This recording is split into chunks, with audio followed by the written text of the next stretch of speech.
अहमद खान क्या क्या किए हैं तो सारी आवाम जानती है। चामराजपेट ईदगाह, खुदा की कसम खा करके बोलता हूं, अगर जमीर अहमद खान नहीं होते तो वो ईदगाह आज हमारा ईदगाह नहीं होता था।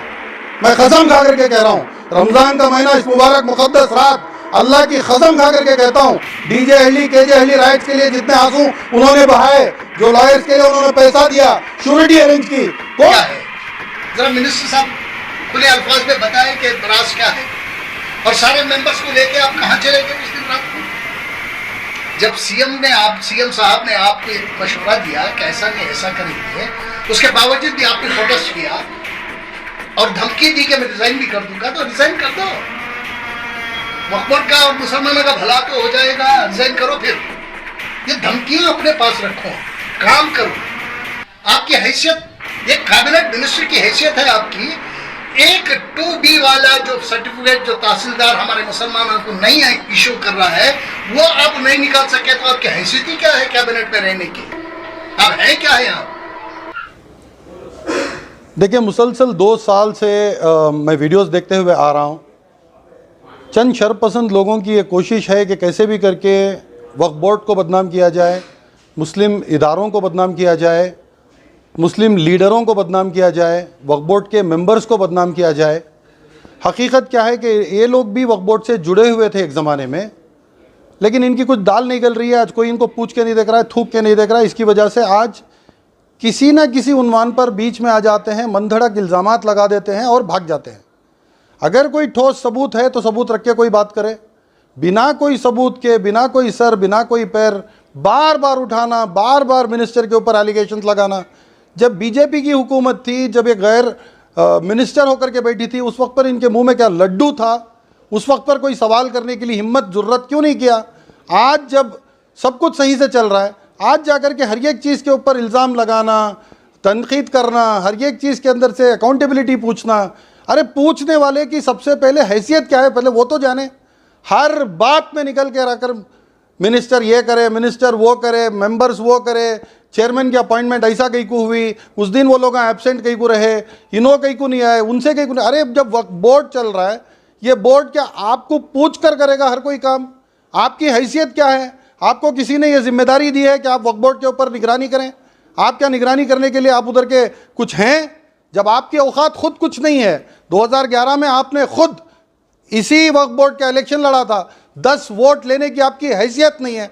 आज उठाकर वीडियो बार बार बना देना। शाहीन एजुकेशन ट्रस्ट को ज़मीन दी गई वक्फ बोर्ड की जानिब से, क्यों दी गई, कितने में दी गई? अरे कोई छुपा छुपी खेल थोड़ी हो रहा है भाई, ये गवर्नमेंट एंटिटी है, एक इंस्टीट्यूशन है, हर चीज़ इधर रिकॉर्डेड है, बिना कोई रिकॉर्ड के, बिना। और एक मिनिस्टर का थोड़ी चलता बोर्ड के अंदर।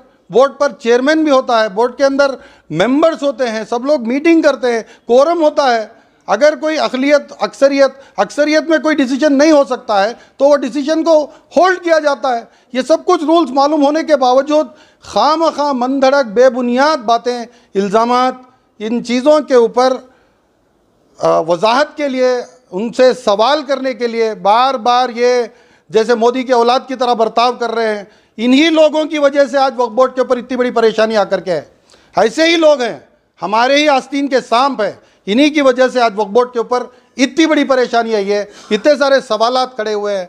मैं सिर्फ इतना पूछना चाह रहा हूँ, तुम लोगों को मिल रहेगा क्या? क्या मिलेगा आप लोगों को सब कुछ करने से? हज़ारों के प्रॉपर्टीज़ हैं, वो चित्रदुर्गा की प्रॉपर्टी पकड़ के चेयरमैन को बदनाम करने की कोशिश करे। अब तो चेयरमैन का इंतखाब हो गया, अब मिनिस्टर के ऊपर आ गए। अब मिनिस्टर के ऊपर वो कैसे हुआ, ये कैसे हुआ? अरे कोई चीज़ आपके सामने है, सबूत तो सामने आओ, लेकर क्या के रखो। मुझे कुछ लोगों ने बोला, मैंने लोगों से सुना, ये सुनी सुनाई बातों पर वीडियो कॉन्फ्रेंस करके आज तक का इतना करप्ट मिनिस्टर मैंने नहीं देखा। अरे आप होते कौन हैं? आपकी औकात क्या है? अवाम के सामने अगर कच्चा चिट्टा खोल करके रखूं तो मस्जिद के अंदर आने से आपको रोक लिया जाएगा, चप्पल से मार के मस्जिद के बाहर भगाएंगे। जब आप वीपी सिंह के एक पॉलिटिकल सेक्रेटरी थे, उस वक्त पर आपने मिल्लत के लिए, कौम के लिए क्या क्या किया? लिस्ट बना करके, वीडियो बनाकर बोलिए। है आपके पास कोई चीज़ जो आपने मिल्लत के लिए क्या हो? अरे कौन पहचानता है आपको? आपका नाम कौन पहचानता है? मैं तो मीडिया के सामने बैठा हूँ, इन लोगों के सामने बोल रहा हूँ, तो लोग मुझसे पूछ रहे हैं भाई अशरफ कौन है? नाम तो अशरफ है, काम तो पूरे शैतानियत के, हैवानियत के हैं। आपके घर में चोरी हुई, 70 लाख रुपये चोरी हो गई, आपने जाकर के आपकी अहलिया कंप्लेंट लिखवा दी, आप वो कंप्लेंट वापस क्यों लिए? क्योंकि आपके पास हिसाब किताब नहीं था। अगर हिसाब किताब होता, प्रॉपर इनकम टैक्स बंदे होते, ये तो उस वक्त की बात कर रहा हूँ जब मैं चड्डी पहन के घूम रहा था, मेरी छोटी उम्र थी, जब मैं पैदा भी नहीं हुआ था, आप पॉलिटिकल सेक्रेटरी थे। बड़ी उम्र के हैं, आपकी इज्जत करते हैं, कदर करते हैं, वो रख करके चलिए। कौम की मदद करना, खिदमत करना, ये तो हर मुसलमान का काम है, करते जाइए। ज़मीर अहमद खान साहब आपने क्या किया, क्यों किया, कैसे किया? ज़मीन कर दिया दूसरा लीडर। बताओ, ज़मीर अहमद खान के ऊपर इल्ज़ाम, इतना करप्ट मिनिस्टर आज तक नहीं देखे। आपने क्या क्या किया, खोल खोल कर रखूं? 2 साल से मैं देखता हुआ आ रहा हूं, सिर्फ मनधड़क बातों पर वीडियो बनाना, मनधड़क बातें करना, मनधड़क इल्ज़ामात लगाना, ये सब नहीं चलेगा। वो गालिब के ज़माने में था, हमें तो अपनों ने लूटा, गैरों में कहाँ दम था। और आज वो सब कुछ नहीं है।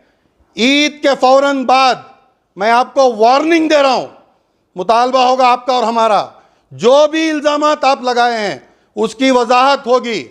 अगर वजाहत नहीं किए तो उसके बाद आपने कहा कि मिनिस्टर का क्या हशर होगा, ज़मीर अहमद खान का क्या हशर होगा, ये बातों को साइड में रखिए। आपके साथ क्या हशर होगा, आवाम क्या करेगी, आपके मुंह पे कालिक थोपने का काम खुदा की कसम मैं करूंगा।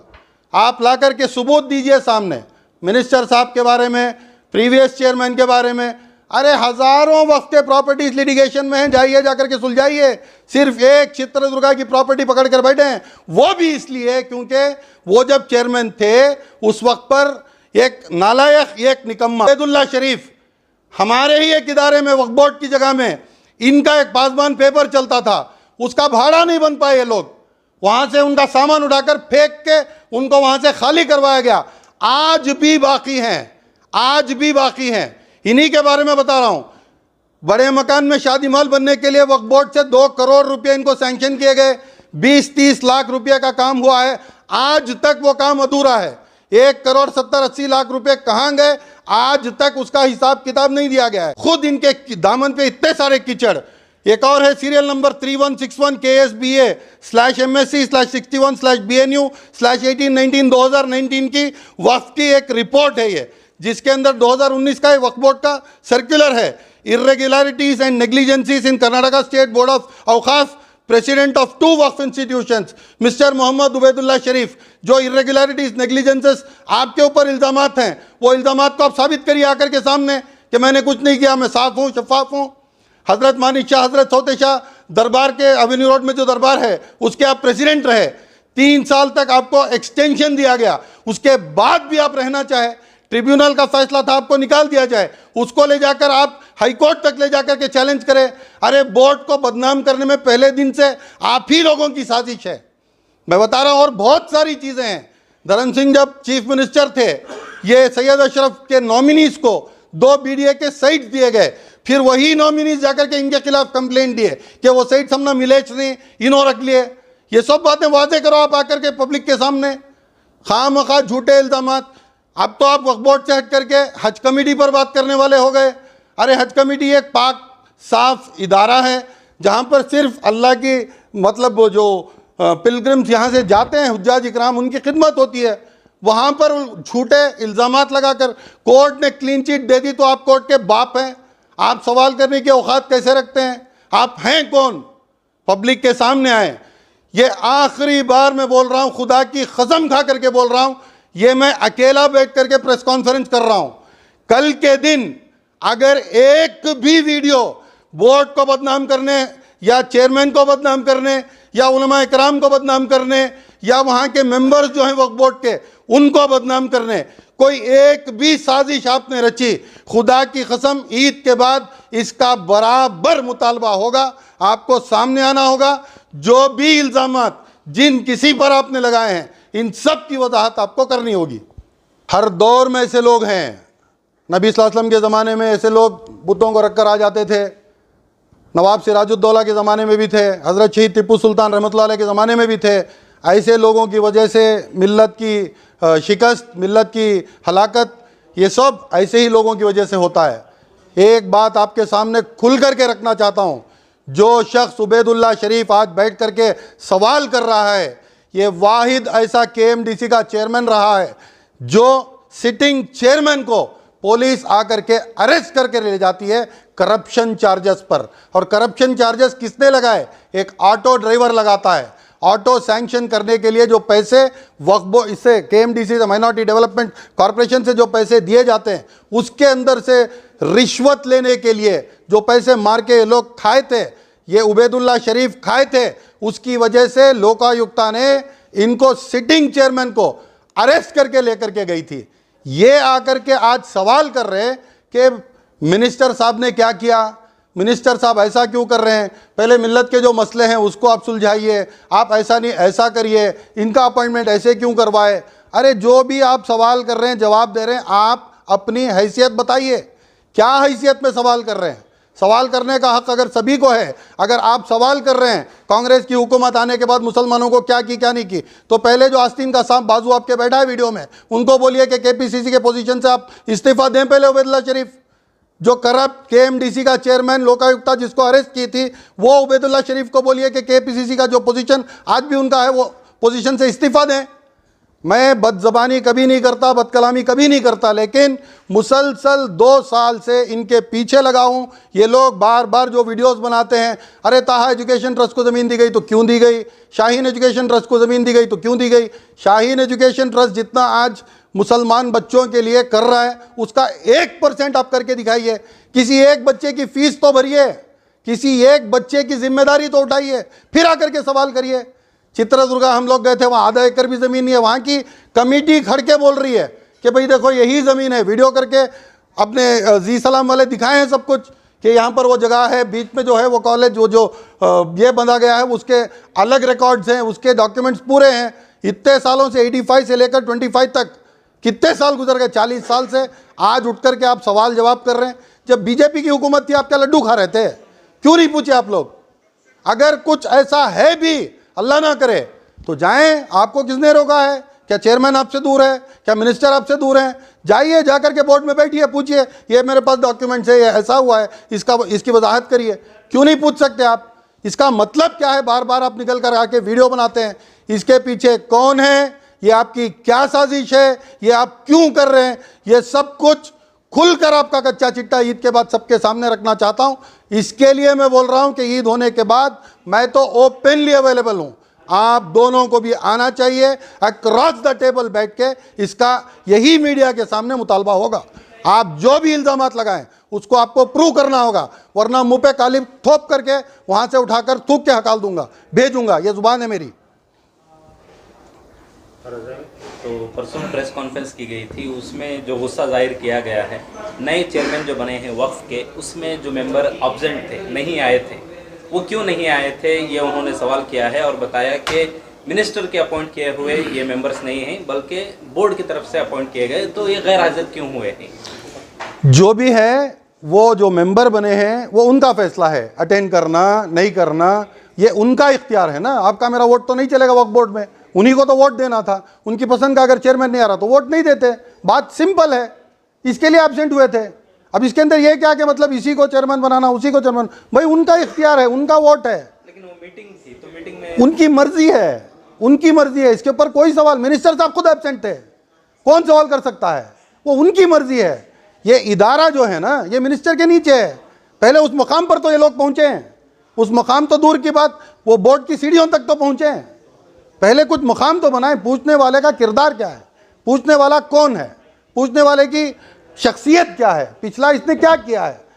भाई आप कौम के लिए, मिल्लत के लिए जब भी प्रॉब्लम्स है, क्या आप सामने आकर के एक स्टेटमेंट दिए हैं कहीं पर? क्या आपने किसी लड़ाई लड़ी है? अब मैसूर के अंदर इतना बड़ा ये हुआ, आप गए थे मैसूर, मिले थे उन लोगों से? हमारा मंगलूर के अंदर 2 बच्चों का जो कत्ल हुआ, आप उनके घर जाकर के पैसे दिए थे, कुछ किए थे, लेकिन कौन किए थे, क्या किए थे, तो मैं खुलकर नहीं बोल सकता। क्योंकि देखिए, मीडिया में जब बैठ करके हम लोग बोलते हैं ना, तो इन बातों को गैर भी सुनते हैं और इसका गलत फ़ायदा उठाते हैं। तो इसकी वजह से मैं खुल करके आपको नहीं बोल सकता। लेकिन अल्लाह को हाजिर नाजिर जानकर, अल्लाह की कसम खा करके कहता हूँ, मैंने जो गिनवाया आपसे, सबसे बड़ी बात बताता हूँ, वक्फ अमेंडमेंट बिल मोदी सरकार लेकर के आ रही है। 2 तारीख को प्रेजेंट होगी, वो पास होगी नहीं होगी अल्लाह के हवाले, जो भी होना है। बहरहाल कर्नाटक की हुकूमत ने एक रेजोल्यूशन पास करके ओपनली ये कहा है कि ये जो वक्फ अमेंडमेंट बिल है उसको हम इंप्लीमेंट नहीं करेंगे। अब ये इसके पीछे किसका हाथ है? अशरफ का, उबैदुल्ला शरीफ का, ये चीफ मिनिस्टर के साथ अपॉइंटमेंट लेना तो 10 दिन वेट करना, वही जगह पर मिनिस्टर साहब को सिर्फ एक फ़ोन कॉल की देरी है। कौन की है ये रेजोल्यूशन जो कर्नाटक की हुकूमत ली है, किसकी वजह से ली? अल्लाह ताला हमारे इन लीडर्स को, हारिस साहब हैं, रिजवान अरशद साहब हैं, हमारे रहीम साहब हैं, हमारे तनवीर सेठ साहब हैं, सबसे अव्वल पर नसीर साहब हैं, हमारे ज़मीर अहमद खान साहब हैं, ये सब लोग मिल कर के इनका एक डिसीजन है जो गवर्नमेंट के सामने रखते हैं कि भाई हमें ये चीज़ को इम्प्लीमेंट नहीं करना है। हमारे मसाजिद पर उंगली उठेगी, हमारे मदारिस पर उंगली उठेगी, हमारे ख़बरस्तानों पर उंगली उठेगी, बहुत सारी चीज़ें हैं। वक्फ बाय यूज़र एक चीज़ है, उसको ख़त्म कर दिया जा रहा है। तो ज़माने से 300 साल से अगर आप एक मस्जिद में नमाज़ पढ़ रहे हैं या एक जगह पर आप ख़बरें दफना रहे हैं, उन सब जगहों पर उंगली उठेगी। तो इसकी वजह से तो बोल रहे हैं कि भाई ऐसी बातें मत करो, जो भी डिसीजंस लेना है, जो आदमी एक मुकाम पर पहुंच गया उसकी इज्जत करो, कदर करो। अगर वो आदमी थोड़ा काहिल है, नहीं हो रहा उनसे काम, तो आप जा कर के रिक्वेस्ट करो। ज़मीर भाई अपने फेसबुक अकाउंट में, अपने इंस्टा अकाउंट में जब इनसे जा कर के मिलते हैं तो अपलोड करते हैं, met honourable KPCC member Ubaidulla शरीफ।